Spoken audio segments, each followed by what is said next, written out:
ကစကားပြောတာလည်းနောက်ကျနေတယ်ပြီးတော့သူ့ကိုသွားပြီးတော့ဆက်သွယ်တဲ့အခါမှာသွားပြီးတော့တခုခုလောက်ပြတဲ့အခါမှာဆိုလို့ရှိရင်ဘာတုတ်ပြန်မှုမှမရှိဘူးပြီးတော့ eye contact လို့ခေါ်တဲ့ဒီမျက်လုံးချင်းဆိုင်ရာပေါ့နော်ဆက်သွယ်မှုတွေစကားပြောဆိုမှုတွေဒါမျိုးတွေလည်းမရှိဘူးဖြစ်နေတယ်ဒါကြောင့်မို့ကလေးက autism များဖြစ်နေမလားဆိုပြီးတော့မိဘတွေကစိုးရိမ်ပြီးတော့မေးတတ်ကြပါတယ်ဒီဗီဒီယိုလေးထဲမှာတော့ကလေးတွေမှာဖြစ်တတ်တဲ့ဒီ autistic spectrum disorder အကြောင်းနဲ့ဘလို့မူရာလက္ခဏာတွေပြလို့ရှိရင်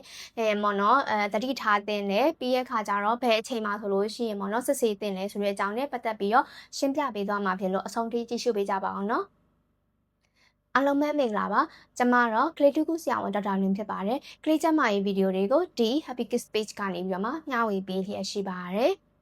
autistic spectrum disorder ဆိုတာဒီအုံနောက်ဖွံ့ဖြိုးမှုဆိုင်ရာမှာဆိုလို့ရှိရင်ကွဲပြားခြားနားမှုရှိနေတဲ့အခြေအနေတရက်ပါဒါကယောဂကြီးတစ်ခုလို့မဟုတ်ဘဲနဲ့ဒီသူများတွေနဲ့မတူဘဲနဲ့ပေါ့နော်အုံနောက်ဖွံ့ဖြိုးမှာဆိုလို့ရှိရင်ကွဲပြားခြားနားမှုရှိနေတာပါပြီးတော့သူ့ရဲ့ social scale တွေအပြုအမူတွေပြီးတော့အများနဲ့ဆက်ဆံရေးတွေသဟဇာတဖြစ်အောင်ပေါ့နော်ဆက်သွယ်မှုတွေဒါမျိုးတွေမှာဆိုလို့ရှိရင်အခက်အခဲတွေရှိနေတတ်တယ်ပြီးတော့သူ့ရဲ့အပြုအမူတွေအမူကျင့်နေရဆိုလို့ရှိရင်ပေါ့နော်ထက်ခါလှုပ်ဆောင်နေတာမျိုးဒါကိုပဲ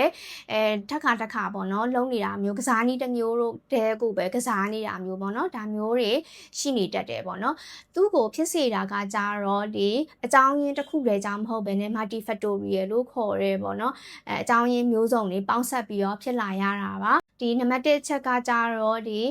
မိသားစုထဲမှာပေါ့နော်ရာဇဝင်ရှိလို့ရှင်ပို့ပြီးတော့ဖြစ်နိုင်ခြေများပါတယ် genetic mutation လို့ခေါ်တဲ့ဒီ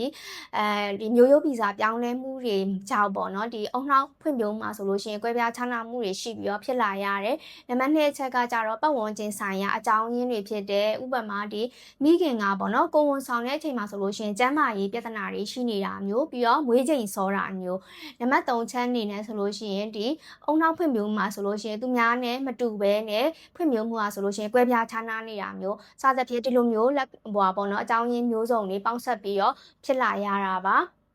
သူ့ရဲ့လက္ခဏာတွေကိုကလေးအသက်18လလောက်မှာဆိုလို့ရှိရင်စပြီးတော့မိဘတွေအနေနဲ့သတိထားမိနိုင်ပါတယ်အသက်6လကနေပြီးမှ12လအတွင်းမှာဆိုလို့ရှိရင်ပေါ့နော်ဒီ eye contact မရှိတာပေါ့နော်ပြုံးပြတာတို့ရီပြတာတို့လုံးဝမရှိဘူးပြီးတော့သူ့ကိုတစ်ခုခုလောက်ပြတာဆက်သွယ်တဲ့အခါမှာဆိုလို့ရှိရင်လုံးဝတုတ်ပြန်မှုမရှိတာမျိုးပြီးတော့အတန်လောက်တာတွေနေတာပေါ့နော်ပြီးတဲ့အခါကျတော့12လကနေပြီးမှ18လအတွင်းမှာဆိုလို့ရှိရင်ကြတော့သူ့ကိုခေါ်လို့ရှိရင်လုံးဝလှဲမကြည့်တာမျိုးပြီးတော့လက်ပြတာတို့လက်ညှိုးထိုးပြတာတို့ဒါတွေလုံးဝမရှိဘူးစကားစပြီးတော့ပြောတာနှေးတာမျိုးတို့ပေါ့နော်ပြီးတော့ကစားနည်းတွေကလည်းထက်ခါပေါ့နော်ဒါကိုပဲကစားနေတာမျိုးသူ့ရဲ့အမှုကျင့်တွေကလည်းထက်ခါလှုပ်ဆောင်နေတာမျိုးဒါမျိုးတွေတွေးတတ်တယ်ပြီးတဲ့အခါကျအသက်2နှစ်အထက်ရောက်သွားလို့ရှိရင်ကြတော့ပေါ့နော်ဒီလိုမျိုးစကားပြောတာနှေးပြီးတော့ဝါကြတွေကိုမတီဆောင်းနိုင်ဘူးပြီးတော့အကြောင်းရင်းမရှိဘဲနဲ့ဒေါသတွေကြီးတာမျိုးသူများစကားတွေကိုလည်းလုံးဝနားမထောင်ဘဲနဲ့ပေါ့နော်အမြဲတမ်းကြည်ကြားနေတာဒေါသကြီးပြီးရှမ်းလိုနေတာမျိုးစသဖြင့်ဒီလိုလက္ခဏာမျိုးတွေနဲ့သတိထားမိနိုင်ပါတယ်ဒီလက္ခဏာတွေကတစ်ခုထပ်ပို့ပြီးတော့ပြနေမယ်ဆိုလို့ရှိရင်တော့ဆရာဝန်နဲ့တိုင်ပင်သင့်ပါတယ် red flag sign အနေနဲ့အရေးပေါ်လက္ခဏာအနေနဲ့ကကြတော့ဒီအသက်12လမှာဆိုလို့ရှိရင် no babbling ပေါ့နော်အတန်လုံးဝမလုပ်တာပြီးတော့အသက်16လမှာဆိုလို့ရှိရင်ကြတော့ဒီ no single word ပေါ့နော်စကားလုံးဝမပြောတာပေါ့နော်ပြီးတော့အသက်24လမှာဆိုလို့ရှိရင်ပေါ့နော်ဒီ no meaningful to word phrases ပေါ့နော်ဒီဝါကြနှစ်ခုပေါ့နော်ဝါကြအတူနှစ်ခုကိုလုံးဝမပြောနိုင်တာပေါ့နော်ဒီလိုလက္ခဏာတွေရှိလို့ရှိရင်ပေါ့နော်အရေးပေါ်လက္ခဏာတွေလို့သတ်မှတ်ပြီးတော့ဆရာဝန်နဲ့အမြန်ဆုံးပြသသင့်ပါတယ်ဒီယောဂကိုဘယ်လိုမျိုးသတ်မှတ်ပြီးတော့ diagnosis လုပ်ကြမလဲဆိုလို့ရှိရင်ဒီကလေးဖွံ့ဖြိုးမှုဆိုင်ရာစစ်ဆေးမှုတွေပြီးတော့အပြုအမူဆိုင်ရာပေါ့နော်စောင့်ကြည့်တာတွေပေါ့နော်ပြီးတော့လိုအပ်လို့ရှိရင်စိတ်ကျန်းမာရေးဆိုင်ရာစစ်ဆေးမှုတွေပြီးတော့အုံနောက်နဲ့အာယုံကြောဆိုင်ရာစစ်ဆေးမှုတွေဒါမျိုးတွေပြုလုပ်ပြီးမှဒါဒီ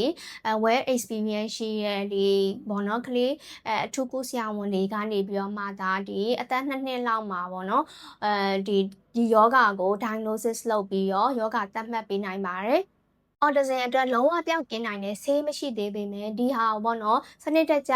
ဒီ supportive treatment အနေနဲ့ကူညီပေးနိုင်မယ်ဆိုလို့ရှိရင်သူတို့တွေရဲ့စွမ်းရည်ကတိတိကျကျပဲတိုးတက်လာနိုင်မှာပဲဖြစ်ပါတယ်ဒီအပြုမှုဆိုင်ရာကုထုံးတွေပြီးတော့စကားပြောဆိုမှုဆက်သွယ်မှုဆိုင်ရာကုထုံးတွေပညာရေးဆိုင်ရာကုထုံးတွေမိသားစုဗဟိုပြုဆက်သွယ်မှုကုထုံးတွေပေါ့နော်ဆေးဝါးကုသမှုအနေနဲ့လုံးဝမပျောက်ကင်းပေမဲ့ဒီယောဂလက္ခဏာတချို့ကိုတော့သက်သာစေနိုင်ပါတယ်ဒီလိုမျိုးလက္ခဏာတွေကိုသိနိုင်အောင်လို့ဒီမိဘတွေကိုယ်တိုင်ကဒီလက္ခဏာတွေကိုသတိထားစောင့်ကြည့်ပေးနိုင်တယ်တန်တရားရှိလို့ရှိရင်တော့ဆရာဝန်နဲ့ပြသသင့်ပါတယ်ဒီ autism ရှိတဲ့ကလေးတွေရာဆိုလို့ရှိရင်လည်းတခြားကလေးတွေလိုပဲထူးချွန်နိုင်ကြပါတယ်စောစောသိပြီးရောစောစောကူညီမှုပေးနိုင်မယ်ဆိုလို့ရှိရင်ပိုကောင်းတဲ့ရလဒ်တွေကိုရရှိမှာပဲဖြစ်ပါတယ်ဒီဗီဒီယိုလေးကိုတခြားမသိသေးတဲ့ကလေးမိဘတွေအတွက်လည်း like and share လုပ်ပေးဖို့လည်းမမေ့ပါနဲ့ကလေးကျန်းမာရေးဗီဒီယိုတွေကိုဆက်ပြီးတော့ကြည့်ရှုနိုင်ဖို့အတွက်ဒီ Happy Kids page ကိုလည်း follow လုပ်ထားပေးကြပါအောင်နော်ကလေးများအားလုံးကျမပြောချင်သောအနာဂတ်ကိုဖိုင်ဆိုင်နိုင်ကြပါစေ